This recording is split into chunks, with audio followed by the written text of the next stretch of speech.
Not so many of the We last. live.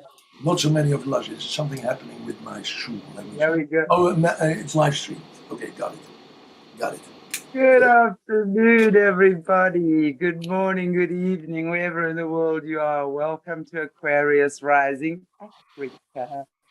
And as per promise, we have with us today, or with me today, the amazing Mr. ROB SCHOLTE, all the way from the Netherlands. Now, I recently came across Rob's story, and I just felt so compelled, Rob, to speak to you about it, because you've got such an amazing story to tell, and it's so layered. And I definitely have no doubt we will have you on for more than one or two interviews for sure, because your life is incredible. But I would like to maybe just start today with just maybe introducing yourself to the audience. Where did you come from? You know, how did it begin for you? Because part of your story is, I know you're an amazing artist, but you were in a car bomb. From what I understand, the system literally bombed your car. You lost your legs. Yeah. They seized all your artwork. You've lost pretty much everything to the system. So I would really just love to know, how did it begin for you? Where are you at? I mean, what's the story? I'm Please share with us. real Welcome. Dutch guy. So I was raised in Christian and public schools in the Netherlands. And I didn't finish my gymnasium or my atheneum. I was at atheneum, which is one grade lower than gymnasium. And then I didn't do that, and I went to HAVO, which is a little lower. And then because I could go to art school without having a certain diploma. And so I was starting on my at school drawings, and I started trying to make drawings with existing material. So I never had a sort of fantasy. I was a sort of guy without fantasy, but with an enormous love for things and for images. And so I made them photographic, and I could draw them with points, like it was a printing technique. And I did that here in this room, because I'm now at this moment, and exactly a meter from here was my desk, and there I was making those drawings. It sounds a little odd, a 64-year-old guy sitting in the room that he had as a 12-year-old boy. I mean, I saw this house where I'm now, I saw being built from first stone till now, which is. But it was, I don't know how old that is, but I saw it being built, and I'm sitting here because I have no house left. I have no income. I'm totally derailed. I had a great museum in the city, harbor city, the northern city of Holland, Den Helder, which is where all the fleets came that sailed to South Africa, and they came from Den Helder. They always passed Den Helder because that was the entry into the IJsselmeer, where you had the Hoorn and Amsterdam, where they had to deliver the goods. But Den Helder was the city where all those VOC, the Verenigde Oost-Indische Compagnie chefs, they had first to go into Den Helder. And there the illegal luggage went overboard, because that was the secret trade, of course, that the Dutch had. So the stockpiles were in Den Helder of the illegal stuff. It's very important for what my whole story and what happens afterwards. So it's a really military NATO harbor city at the moment as well, but it's old system of, look, they send soldiers to Afghanistan, they come back with containers full of stuff, and it's the same with their presence in the Caribbean islands. They take what they need. And of course there is a corps diplomatique seal on the container, so it cannot be opened. Okay, this illegal trade is, I think, very much part of the history of the Holland, but it's also very much part of my history. Okay, my father, I was born to my mother, who's the daughter of somebody who had a drogisterijen, so there were pharmacy shops in the south of Amsterdam. It was in Amsterdam, you have one part that is only made of rivers. So you have Lekstraat, Maasstraat, Rijnstraat, Rijn, River, Maas, River. And they're all there, and he had in all those streets, he had his shops, and he was very happy and everything. There was only one problem that came later. My mother went into that business. My father went into that business too after he stopped his study law for falling in love with my mother, and then he started to work with my grandfather.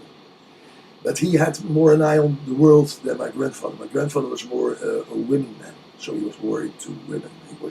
He loved to serve women personally and to go into the back and everything. So that was for him the main goal of the business, was to meet people and to be okay with his surroundings.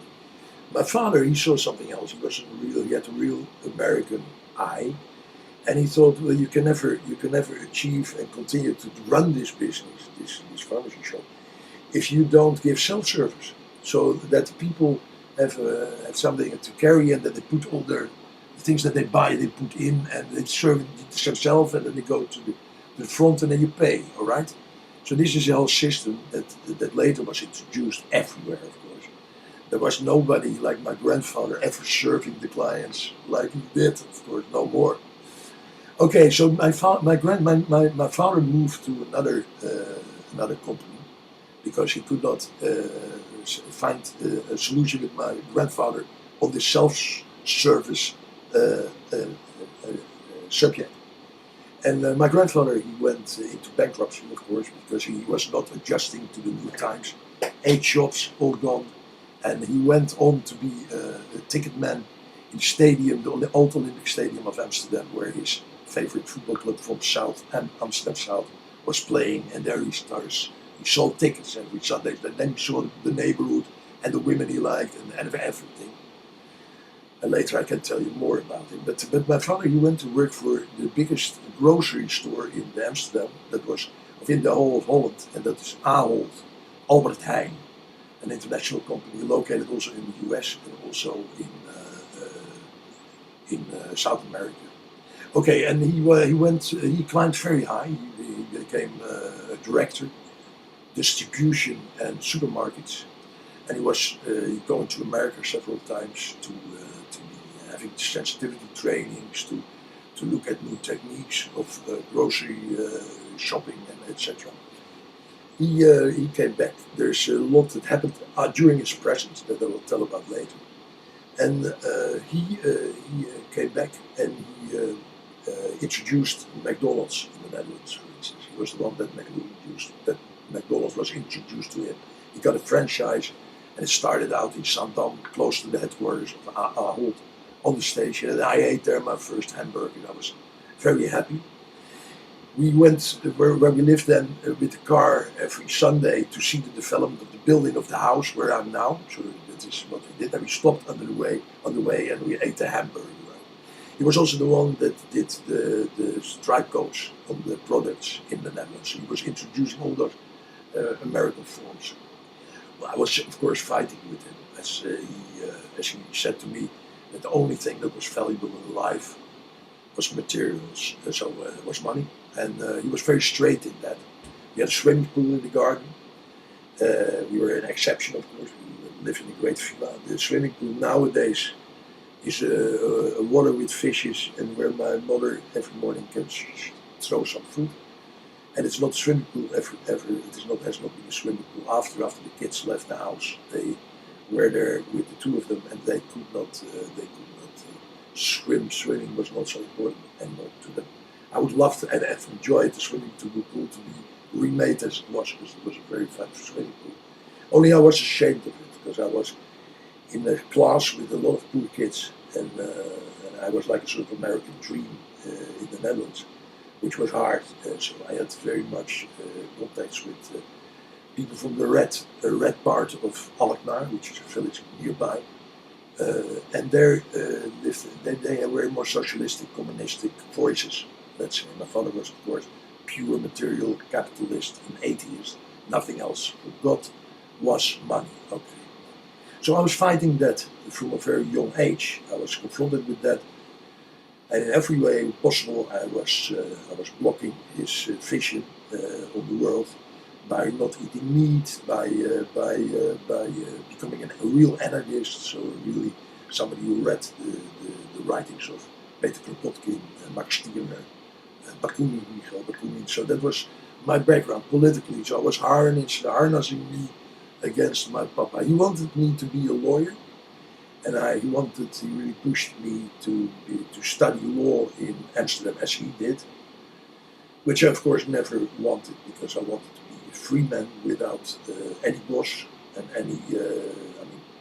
There was only several professions that could fill in this self-fulfilling self-destination. I had learned from Marx in the Communist Manifesto that you should always be the owner of that what you earn, so the more value. And if you don't earn the more value and you just get paid your salary, well then you're not, you can take no decision, you cannot decide, and you're put outside of your own force. So I wanted to be free. In that sense, I never wanted to have a boss, and that is only the thing that I'm really proud of today, is that I never had a boss. So really never. And that I always worked for myself on my own projects. I thought I could be a journalist, then I could deliver stories. I thought I could be a composer or a musician or a sculptor or a writer, but it had to be three professions. Otherwise, there was always somebody else who could give you certain orders. So I didn't want that. So I decided to become an artist, as that was closest to me. I love images. I think that language, as we developed it, is a real problem also between people. Language is something that makes us in a way into beings that we are not from the very start. And if you learn the word tree, this is a tree, then all the trees are that word tree, and it is compromising all the images, the endless differentiality of the trees into one word, which is completely blocking us in, and that continues, and that's why we lose the contact with being, all being that we're connected with if we're very young. So I became an artist, I thought, and I went to study art. Then I came to art school, and then I found a commission that had to judge my work if I was able to do that in school. So I did that with my works at that time, and then they said, we cannot allow you to study here. I was very disappointed, because I wanted very much to be in art school, and then you know as well, if you're 17, 18 and you have nothing, you need some kind of excuse to exist more or less in your own field after leaving high school and after doing so I said, why you will not allow me in? I mean, I love my own work, and I'm really present. Why not? And they said, you're too good for this school. You will lose your style that you developed by yourself, and we cannot allow that to happen. So it's impossible. You better work all alone. I said, yeah, but you listen, guys. I need something like I need an occupation. I need to do something, because I have family, friends asking, what are you doing? And then I say, okay, I'm making drawings. I'm not strong enough for that already.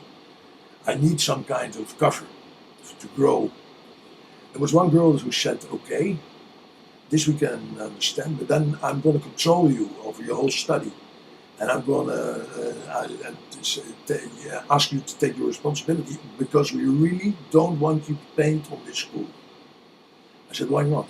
They said, they're very conservative, they will develop you, they will destroy your style, and so don't do that. Do anything else, but not that. Well, that was okay, because there are many directions to schools. You could do architecture, you could do fashion, you could do many things. Graphic design, animation films, all shit. It was the start of video, so I was there in the 70s, the last part of the 70s. So I started to I didn't go into, but that was controlled by this girl who was very beautiful, and I met her during school time, and she always said, how is it, what are you doing, where are you going? So I said, I'm gonna choose to be in the video class. That was a department that just started, because the video just started. And there I studied for 5 years. At the end of my study, I could finance my studies and my living with what I earned in the school. So it was really good, working for television and doing animation films. And but of course I continued painting, because that's where my heart is. And I was together with a great girl. I was very happy with her. She's Sandra Derks. But we lived in a very small house, first floor. And I was, of course, not invalid like I'm now. And we were painting together. She had to do her thing. She went also to art schools. We were together. I was, yeah, please. Sorry, Yeah. I want to just ask you, just some of our viewers are noticing that there's a bit of a sound, like a sound coming, a background noise coming from you.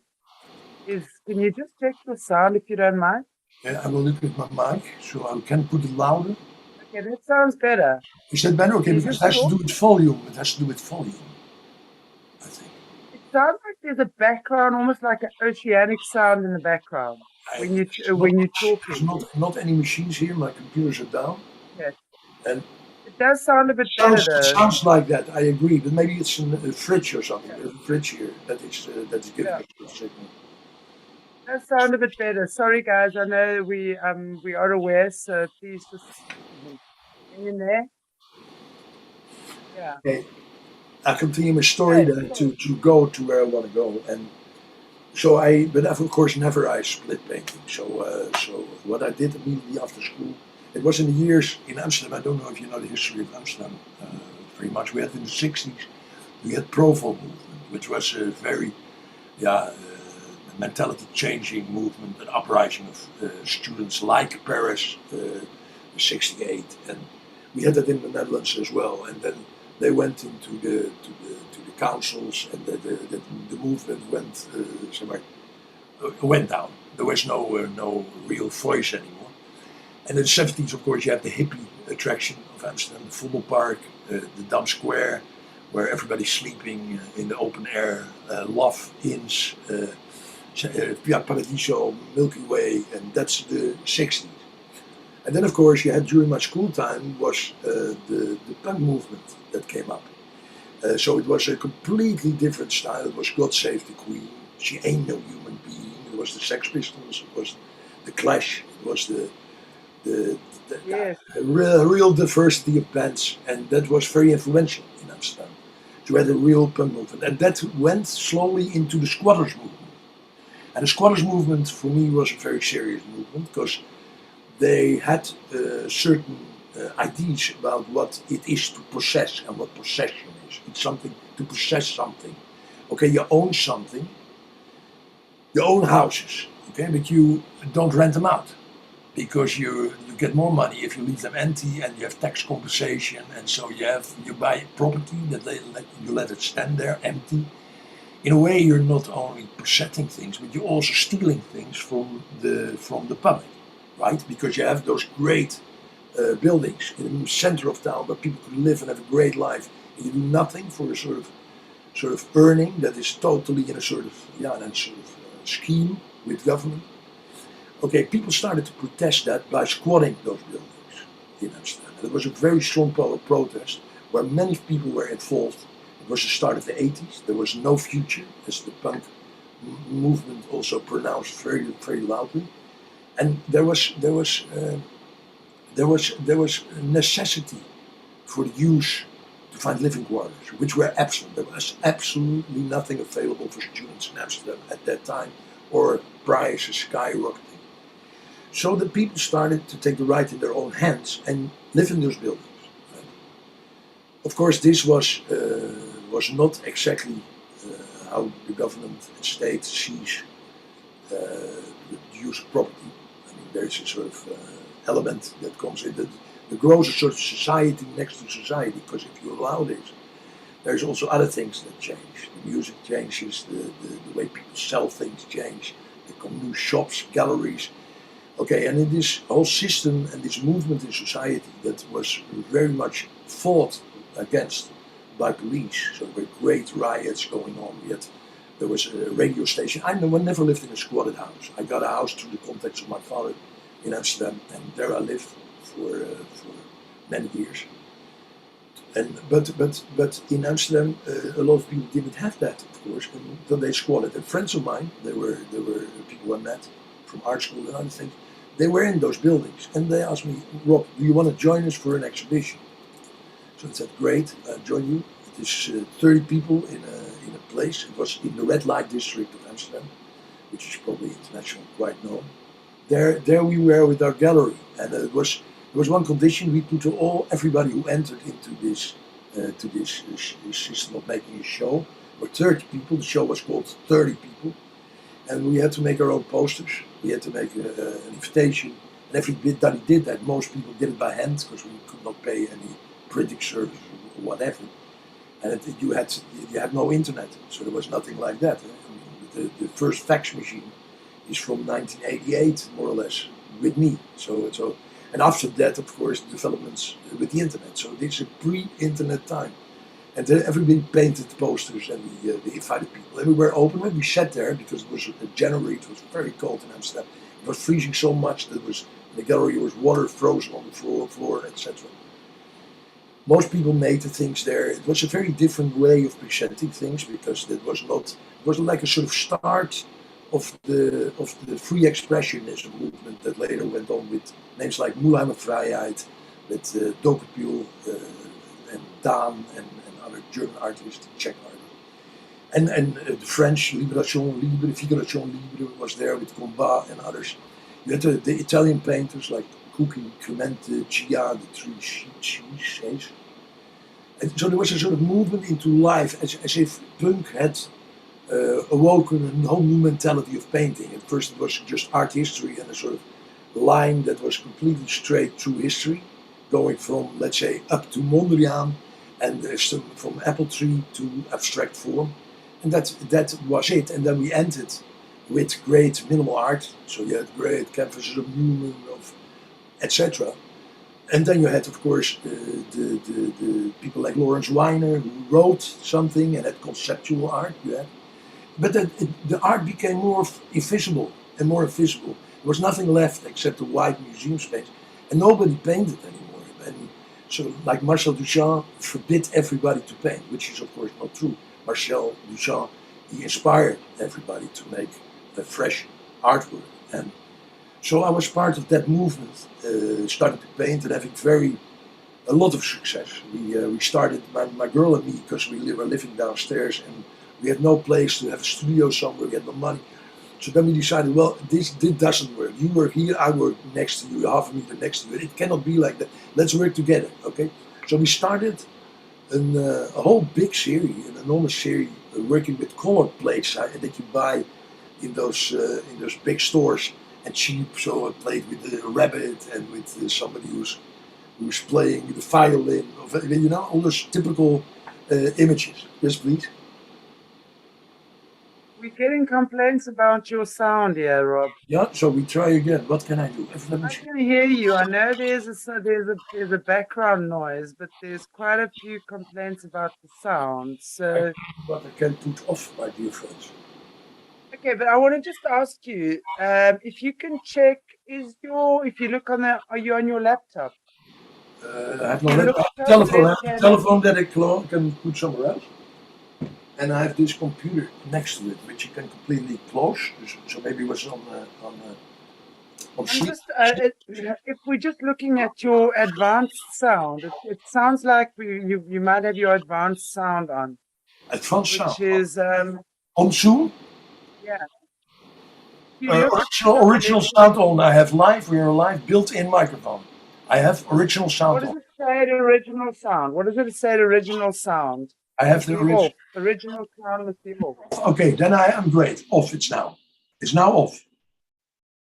Okay. I have the original sound off. Okay. So. Now we're cooking. No cook ons met gas. Is it better? Is it better? Yes. Yes. So I was talking about the first exhibition. Yes. So we were a squatters gallery, right? That was a very political statement because the squatters normally didn't produce anything. They hadn't. Shops was difficult, of course, because this was the first things they did. So we were more or less a sort of legalizing the squatting movement.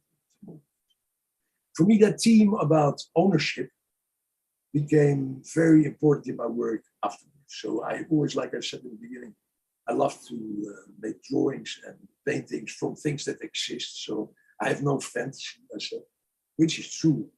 I don't have a fantasy. I mean, I include everything, so nothing is excluded. That means that I have a lot of images. Absolutely. I love to play with images.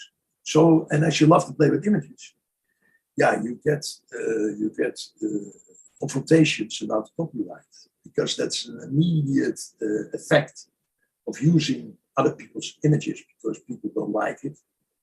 People exclude the reuse of things, for instance, and you're not allowed. My father, when he was in America and heard about the internet being made, and he was part of the company that he worked with, his grocery company, all the time. They had one floor, only IBM machines. And then he said, it's going to be in a telephone, all right? Everything is going to be so small. Okay, but he always said that the great thing of internet would be, he explained to me, that we would be able to enter everywhere. So that we would go in the library in South Africa and we visit and pick the books that we want, and it's all connected, as if there would be no entrance fees and other ways to exclude people. The copyright is more or less has that problem too, because you're not allowed to, everything that is coming in our eye field, that we see, everything that we see, is presented to us without our agreeing upon it. So we have to look at advertisements. We have to see the name Coca-Cola drift by all the time. We cannot distinguish ourselves from it, and we are not paid for looking. We're not paid for looking. Nobody pays us to look at that stupid advertisement, which would be a normal thing, because we do something that we don't want, all right? The other way around, the protection of the images themselves is, of course, 100% secure. The images are treated the same way as scientific inventions, or like medical copyrights. I mean, they are limited. The use is limited. Why is the use limited? Because they want to earn money. The only ground is money again. You want to earn money with the medicine that you developed for AIDS. So people can have it, of course, but then you have to pay a lot of money. Poor countries that have a lot of AIDS patients cannot pay cannot pay the sums that are asked for the copyrights on patents on medicines, for instance. So countries that don't agree with this, and that people are dying and that they can do nothing about it, they start to produce those medicines themselves, which is, of course, a solution, but not a solution in international trade. It is, of course, a disadvantage, because those rules are upheld everywhere. So you breach the system. Well, I thought it was unreasonable that I could not paint a bottle of Coca-Cola without paying copyrights. And it sounds odd, but if you really start to have images, paintings that are unique if you begin, but if they grow in time, through reproduction, they are also in fields where Coca-Cola advertising is, for instance. And if you do something strange with a Coca-Cola bottle, they don't like you to do it. And then they use the copyright trick to get you offline. So you have to fight all the time with companies about the use of images that you have to consume without your consent. I mean, I have given no consent to being bombarded with advertisements of certain products. And if I paint them, I'm not allowed to paint them. I think it was so totally justified that I thought of a solution. All those companies, they used on those copyrighted images or trademarks or names, they always used a trademark that was protected, registered, or copyrighted. I thought this is also an image, a copyright sign. Maybe I should be really smart and paint a copyright sign. So I painted the copyright sign and I called it self-portrait. I changed the portrait of myself, which you put down in the corner, very small. And I changed that to the copyright. So the copyright sign was my self-portrait. So I got the sort of visual rights on this image, as I was the first who painted the copyright image, and it is protected by a copyright, this painting. So I thought, then I have something to defend myself, because if they come, you cannot paint a Coca-Cola bottle, then I say, yeah, but listen, I made no problem about it so far, but if you start to try to blackmail money out of me this way, I have the copyright on the copyright side. So this is against your thing. So I started finding ways to develop a sort of copyright-free art, an art where I could use every image, and that same system that I use nowadays on my website. It doesn't always succeed, but most of the time it succeeds. And in a way, I'm free now, and I made myself free also by not being prosecuted. So many complaints about me, but in the end, it was always, because there's one way out of the copyright system, that you use it for a purpose of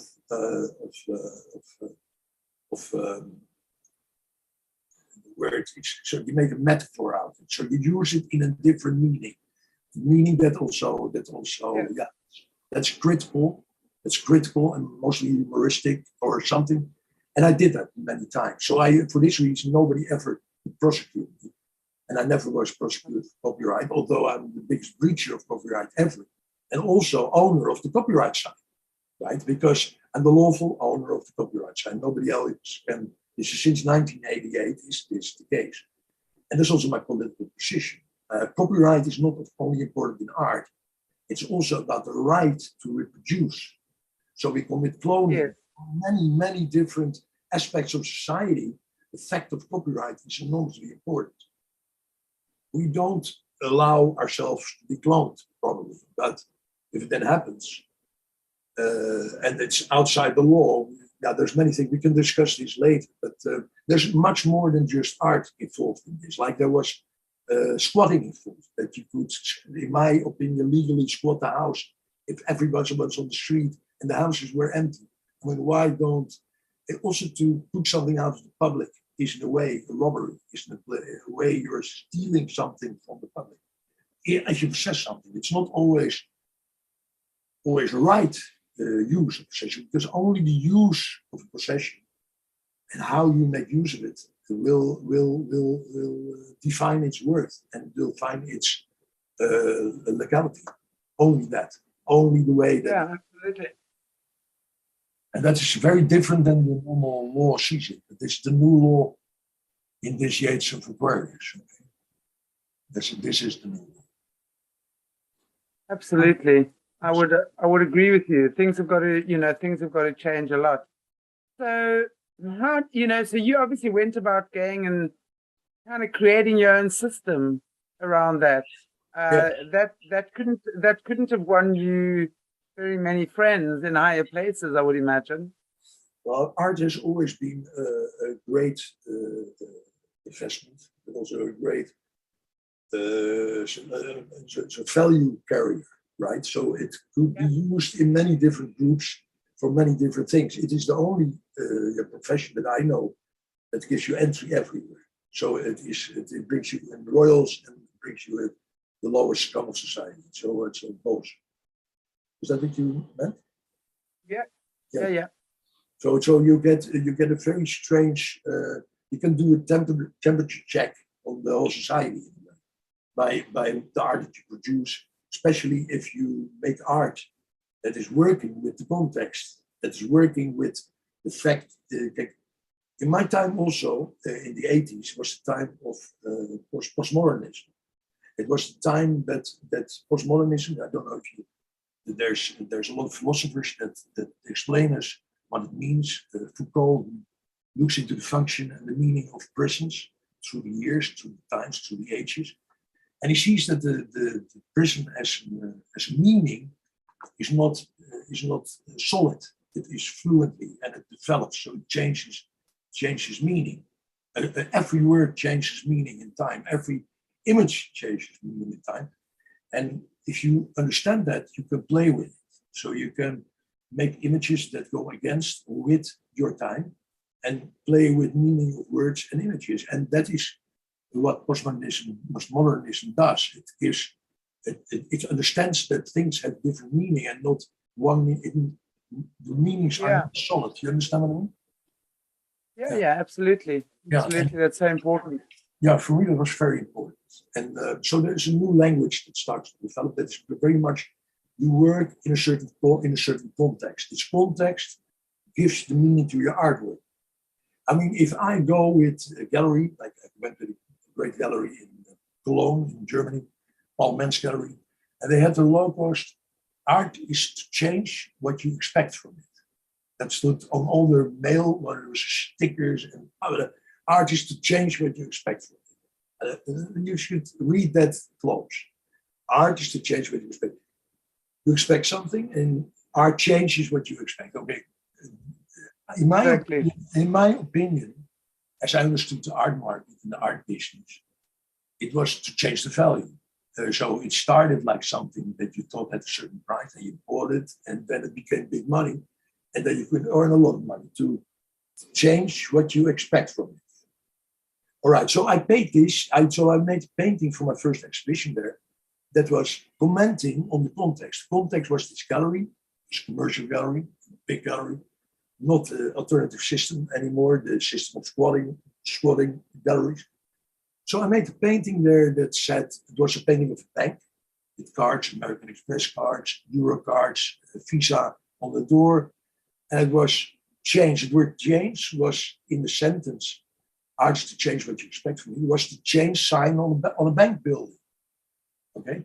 So in this way, you take the statement of the gallery, you connect it with something that is another explanation of the sentence, and you show that in the gallery where the sentence is their main text. So, and this works. This is what I mean. I like to explain so that you're conscient about your surroundings, where you do something, and that what you do is also made in connection to where it hangs. For instance, if I make something in your country, South Africa, I of course will make a piece about, for instance, apartheid or other things that interest me, because I'm with you. So I'm have a public that is located in South Africa. You understand? It's not. You try to relate to your environment also in the products that you make and in the art that you produce. Now, this was I was very not like other artists. You had a studio where I was like Rembrandt, using a group of assistants. People are hired and paid for their work. Some were professionally skilled, and otherwise I teach them how to paint certain elements that I needed. Because I made very time-consuming works, and to have downlayers painted by somebody else was very comforting. Then the new painting could start if I was finishing one, so I could start already another. So I had a small factory like Andy Warhol had that in his time for silk screening. I had it for painting, and I thought then I could make something more. I was maybe producing 20 paintings a year, and I could maybe make 23 or a little bit more. And then, so that was there. This had a lot of critics. I had a lot of criticism on me because I used this system, which was after Vincent van Gogh, who is a genius on his own, who is the crazy man at the same time, the genius painter. This is an individual, it's ego. All art had to be individual, had to be a reflection of personality, had to be an outcry of the soul. It could not be a product of investigation, of production, of a certain public decisions. Not. It had to be a mystery so that it was the product of a madman, Anthony Artaud, a madman. So this was very provocating for the art world to have somebody using a factory. For instance, at that time you had Art in America, the big magazine, biggest magazine in the market. At that time, I talk now about end 80s, the time of Jeff Koons, Damien Hirst. They came up at that time like me. And there was a special of Art in America that depicted a lot of really well-known artists with their studios.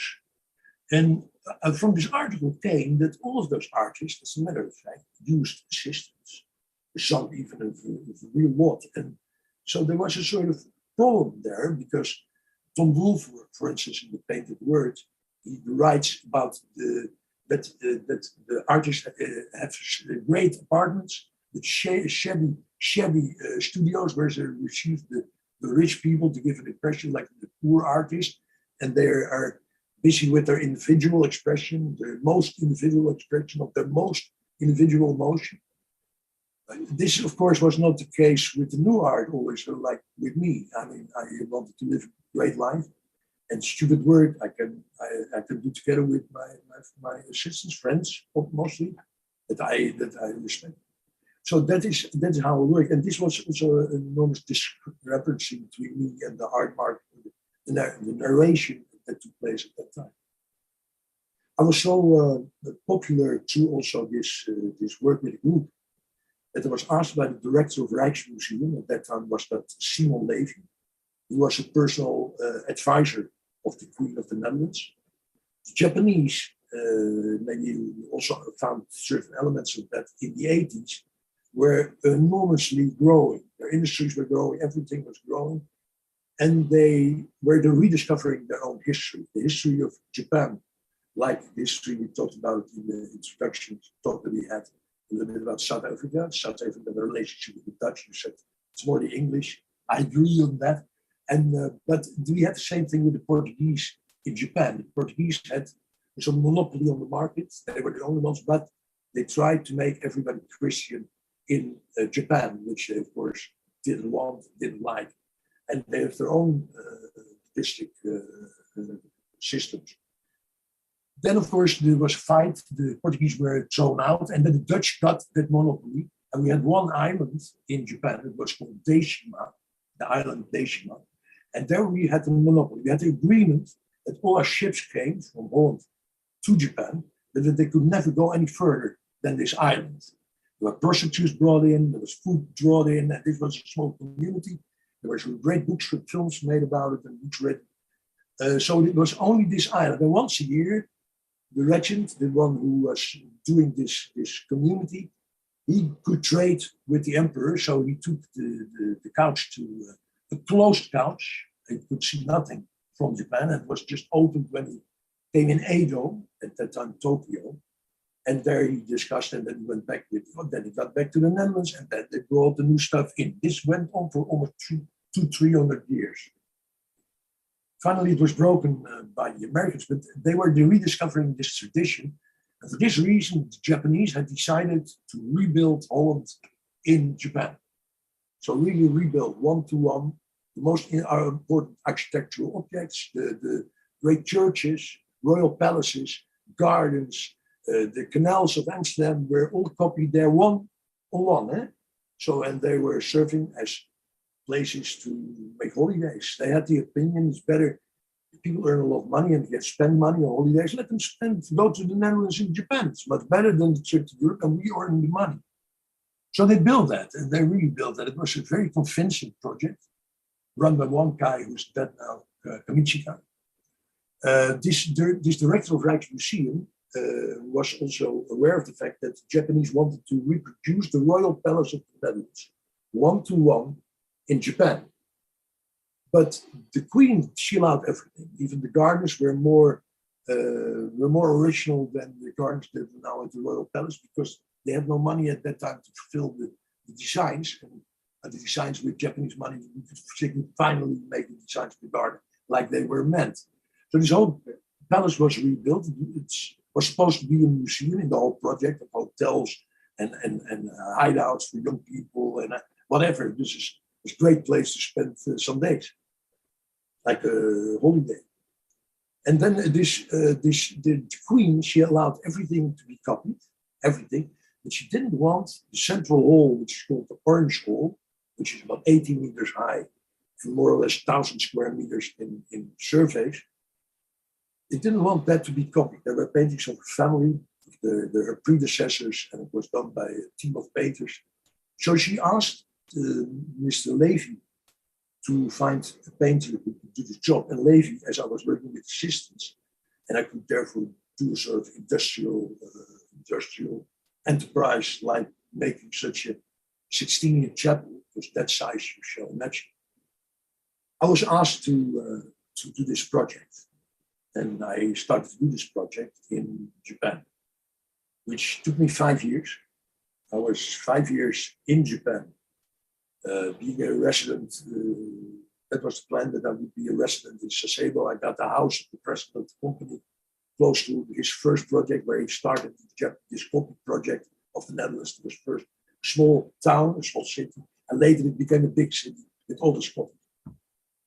I started to work there with my assistant, and it was a great job. I loved it because it was. I mean, the East, the culture of the East is incredible. I don't have yet any experiences there to the absolute non-ego culture, the group discipline, and there's no individualism like we have it here, which is very strange as an artist, for an artist like me. I mean, I was always called a copyist. I was using images that existed, but in this project of copies, I was the only original. You understand what I mean? Which is of course, yeah, for sure. Which is of course a matter of. Did that make you a target, do you think? I mean, the fact that you were clearly a bit of a trailblazer and created some fireworks within the industry there. I mean, I'm very, it's very interesting for me to hear the lengths and the way you think and what you, lengths you went to make changes, basically. And, to create change within the industry, right? Yes, and I think my project, my Japan project, was part of the bomb attack. So they needed this project to publish me as a very successful artist with great amounts of money, with cocaine and with big cash flows. And so without this project, I wouldn't have been that. You understand what I mean? So in the last year of the project that was finally finished, the project, to describe the project in short, is visible on my website, and it's a CNN thing that is taken at that time that it was officially opened. Yeah. This project is about the history of colonialism. As a matter of fact, the Japanese call it the shipping to Japan history, but that's not what it is. It starts with a boy and his papa at the sea, at the beach, and the papa declares how it is with a boat, small boat. He sails the boat on the water. He teaches how the wind goes. There's a sort of ship in a bottle. Okay, and then it starts sailing, and it starts very blue and very great, very optimistic, and no problem at all. Sun is shining, everything's happy. How we all start out in life. That's how it starts. And then it goes into the world and this finds strange new experiences. There's an Indian sailing through the image. And there's all kind of things. But there's coming division in the own group. There's contrast coming, and finally it ends up in a sort of apocalyptic war. All right, so it goes from good till bad. How we read it in the West is from left to right. That's how we read books. But the Japanese, they read the other way around. They read from right to left. So for them, if they start to read my whole, that goes from good to evil, let's say, and it goes into the center, is the hard connection between good and evil. That's exactly the north. And on the floor are compasses, hundreds of compasses that form a mosaic, and they all point to that point on the north.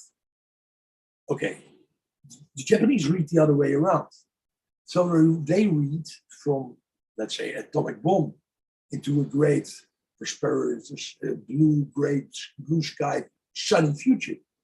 That's the reading direction. So also the way you comprehend the piece. Western people read it one way, Japanese and Arab people read it the other way. These were the things that you discover. So that all scenarios that you made in your own head are not completely correct. But finally, there's balconies and there's tower. The balconies are the bridges of Amsterdam, and everything that is in that hall, it's more or less 1,200 square meters of painting, very, very precise and realistic and figurative at some part. There's helicopters going through the image. So it's of all times. It's an all-war It's an all-time war that is taking place there. But the good thing is, it is playing in the canals. The bridges are above it and suggest that you're in the water with this whole story, which is true. And above you in the tower, you see the firmament, you see all the signs of the astrology there, and you see some flakes. Okay, it should show it to really make. But there's a sort of concept.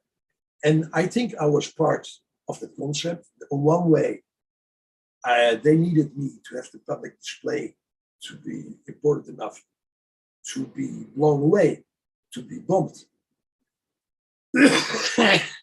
You said to me that internationally you read that it was not an attack on me personally, but it was an attack on a criminal lawyer. Didn't you say that in the beginning? I have no sound. I have no sound from you. I have no sound. I just muted myself because the dogs were barking. Thank you. Thank you. I would be interested for you to maybe explain to us about how the car bombing incident in your life happened. Because I would listen to an interview with you on another show, and I was very interested what you had to say about that. So maybe you can share with our audience how that happened. I was not so much in Amsterdam anymore because I had this project in Japan. I was professor in the University Kassel, where the Documenta is 5 years. Every 5 years, Documenta takes place there, which is the most important international show of the art world, let's say. And I was professor there, and I was for 2 weeks a month. I was in Kassel. I was doing the project in Japan, and I was living in Brussels at that time, personally. And then I had the Amsterdam company, so I was never much in Amsterdam. We had rented the old gallery. That was my gallery. I had money, so I could rent a great place, which was the old gallery that was stopping its business, and I could take it up. And I had a lot of hate around. So there was always attacks taking place, especially on the car that I drove. The car, I had a nice new BMW, and I parked it, and nobody liked it. Of course, they hated my car, and they hated the radio that was in it. So I had many smashed windows.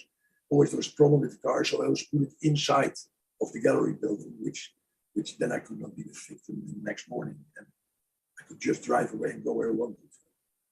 Then there was a kitchen that had to be built there. My car was, my wife asked me, Nicky Hoogbeck, a young model that was free, and could go with me to Japan. She joined me for the Japan project. It was really an enormous support at that time. We had a child that we lost, full grown, during giving birth. It's 2 days before giving birth. Finally, she gave birth to that child. We knew that it had died, which was very traumaful for us as a couple. It's very difficult to find your life back again, which we finally did, also to work on and to be in Japan. But still, it hurt very much. And she became pregnant again. She was very happy. She told me that she became pregnant again, but I never saw any proof of it. I never saw a predictor test or anything that proved it. So I wanted to be sure also that we lost our first child, so it was very important. And so I said, okay, I go with you to the doctor, then we do an official test if you're pregnant, yes or no. And that morning we drove away, 9 o'clock in the morning, with a small bottle of morning urine to show to the doctor in the back. We drove, let's say, 50 meters in the corner, where we passed the corner. There in front of the bar, I was blown up. This felt like a sort of implosion instead of an explosion. It was like, and I had a hole in the car under my legs. I climbed out of the car, but I couldn't stand anymore, and I fell on the ground. I was in the middle of the street, which was a square. 4 entrances into the point where I was laying.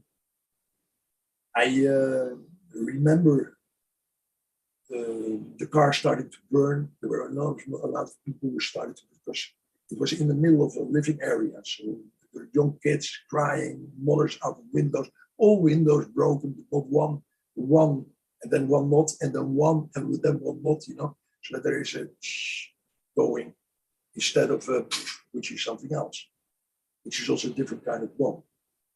Okay, so there was like, it was like a sort of, it was like a sort of commedia dell'arte. It was a totally Italian, people running, somebody trying to stop my bleeding because my legs were bleeding like crazy. So I had a coin and pushed it into my vein, trying to block the blood, which he did. And then it was the one who later I found out was part of the whole attack on me. Was in the same street. There was a one-way street, and he was blocking with his car,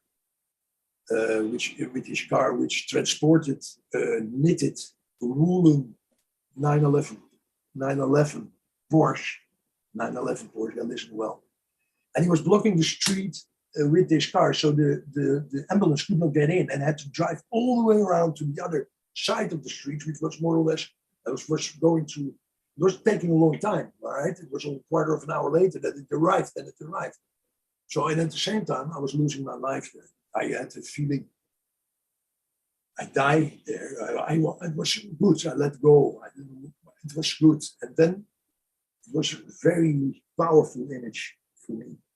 There was Buddha sitting like a man without legs, smiling at me, saying, "It's okay. It's okay." And then I got back. And so I went back. I didn't follow that line. And it was really Buddha that kept me from going to the next level. Right? So, and that I always memorized, of course, after I got a great Buddha that I had with me all the time. And I was really Buddhistic, which also had to do, of course, with the Japan project that I was doing, because at the same time, the Shinto is the religion in Japan. Shinto, and so in every hotel there's the words of Buddha, and so you read, you have a Bible, and it is really very close to you. There is no difference in religions so much. They all go to the same pyramid. They have all the same structure, power structure, and they listen to this one person at the top. So that's what it is. So I came back, and then I was still, I had still conscious. You see, I have images of myself under the sheet of the brown car and going into the car to the ambulance and then to hospital. Then on the way, I lost my conscious, and then I woke up 3 days later. 3 days later, I was in coma for 3 days. In this time, already. There had been publications in America that the attack was not meant for me, but for a clear criminal lawyer in Los Angeles. They published 1 day later exactly already what is happening in how it shall be the years after, how the public mind has to be. Yes. Okay. So, and then I woke up. Wow. Yeah, it's heavy. It's really So basically what you're saying is their whole cover story was that the bombing on you was an accident and it was meant for someone else. But then it was always meant for you, but that's the cover story. You should imagine how it is if you wake up from coma. You don't know if you, because I lost my fingers. I knew there were 2 fingers gone with the explosion. So I had and there was a hole in my hand and I could see the sky. Okay, so that was my physical situation. There were about 250 or 300, 400 parts of metal in my body that later were operated out. And I didn't know what had happened with my hands. I'm a painter, so I wanted to know what was happening with my hands. So I was in 2 bandages. Both of them were completely like they were gone, my hands, right? And my legs, I didn't know anything about that too. So you wake up, but you cannot understand your own position. You still feel your legs, and they're there because that never stops. I mean, this is the great secret of life. The phantom pains. This Yeah. It's one of the 10. Often hear about that. Yes, yes, that's very important. And also for what happens next, because you're already in a new reality, in a different reality, a parallel reality. And you still have, you can take images of your aura, and then my legs are completely complete. You understand? Yeah. Photograph, aura photograph. Yeah. So that's it's worth another talk. Really, it's so incredible. This kind of pain. People can feel the temperature of a bath with their absent leg. You understand? So it's really incredible. But we were told. So I woke up that way, and then there was 2 policemen at my side. They were the head of the investigation, and they asked permission to be. Before the doctors came to tell me what it all was about, they wanted to be first. So they came, sat down and said, "Hey, Mr. Scholte, we have to ask you one question." They looked me straight in the eyes and was straight, very intense in the eye. Did you do the attack on yourself? Were you like what? So really, like you above your legs. You know, I was so shocked, and also it was at that time I didn't know that they already had prepared. The attack was not for me, right? That's what you just mentioned is true. You should imagine this.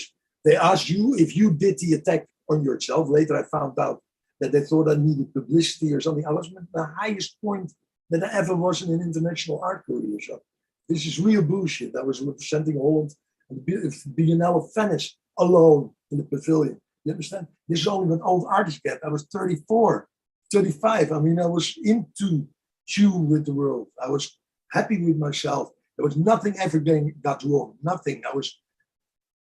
And then this. And then they asked you if you did do the attack on yourself. Well, this was the start of the investigation, as I found out.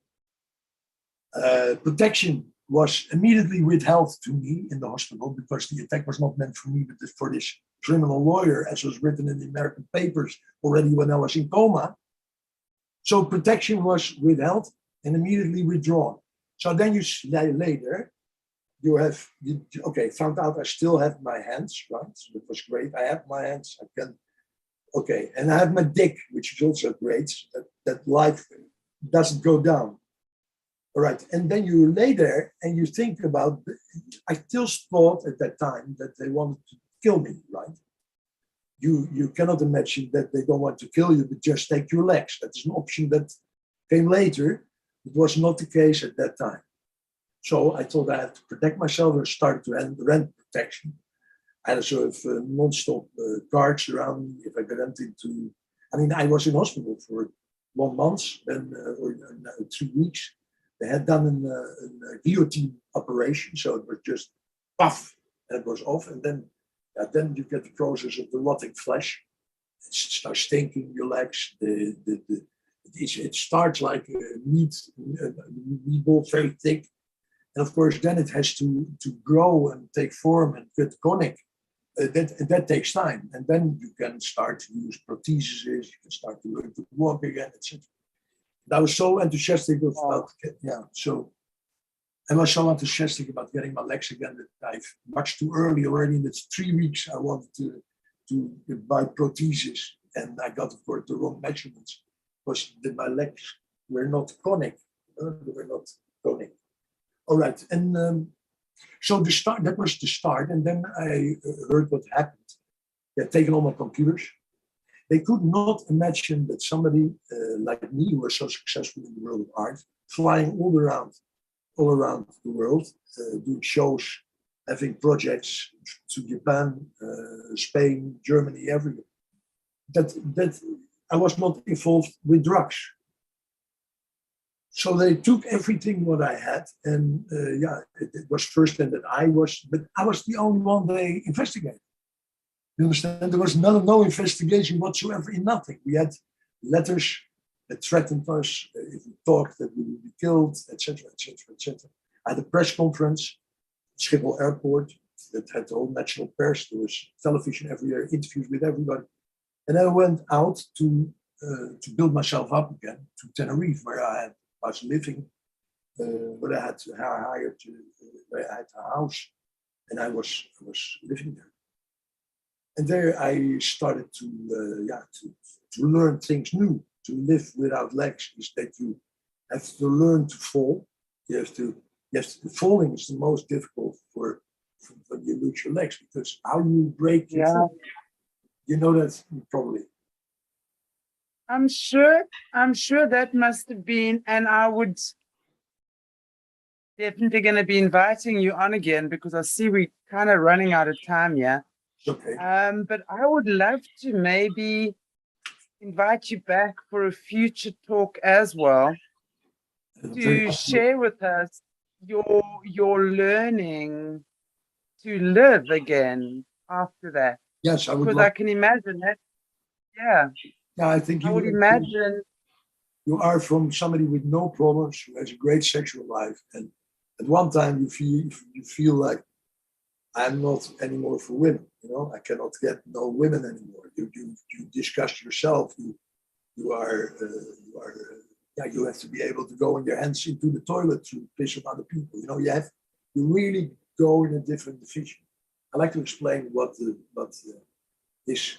I would love to for us to, because that is really one it's like a complete metamorphosis of life that you have to change. You've got to relearn everything and relearn to live, relearn to think, you know, relearn to be, relearn to identify who you are in this world. Yeah. Exactly, I can imagine. I know how strange I sometimes feel just when I'm not wearing my rings. Not wearing. Do you wear rings normally? I have never any smugs, never in my life. So exactly. So that is, I have no tattoos. Yeah. I have no holes in my body. I'm totally candid. The only thing I have is that I miss 2 legs. And this was done something that I did not decide. It was done to me, right? Hey, but you know, Rob, I mean, I've really enjoyed talking with you, and I wish I could carry this conversation on. Really, I do, because I really enjoyed also connecting with you before the show. We were talking about stuff really, and what have you. Really nice. I enjoyed it too very much. Very much. Yes. So I would love to maybe before we end off, just you know, just let our guests know that you will be back. You've got a very, very interesting story to tell. Obviously, this is just an increment. This is just the beginning, and maybe yours too detailed. Exactly. We're just painting the picture. We're setting the stage, and I think that's you've had such an. Yeah, correct. Carry on. Correct. I'm painting the stage. That is the right description. Yeah, so I'm painting. Exactly, and I think you are such an inspiration to so many people, and I'd love most definitely to hear you share your story and how experiences like this can actually enrich the spirit of a human being in incredible ways. Thank you very much. I'll be back. Yeah. I'll be back. Do we close this talk or do we continue? Yeah. Thank you so much. Thank you. And I want to say to all our beautiful viewers out there, thank you. Thank you. I am so excited to have Rob Scholte with us, and he'll be back with us in future as well. I will. For those of you. Yeah. Sorry, I just wanted to say, I know we've got a bit of a lag going on. No, I just wanted to roll backwards a little bit, but I cannot go backwards further because there's a bed. It's my old boys' room, so don't forget, it's my old boys' room. Didn't explain why I'm in this room now. You understand? So that still can happen, but people listen next time. Okay? Exactly. Yes, exactly. Love you. I love you. We'll do that. Very nice work. I'll have to be back. Thank you so much. Really enjoyed that. Thank you, lady. So I want to say to our guests, thank you so much for watching this amazing man. Really look forward to getting to know him better on this channel and learning a lot from him. There's lots of layers to his story, and just a really beautiful human being who's sharing and inspiring, and has had horrible things occur at the hands of the controllers.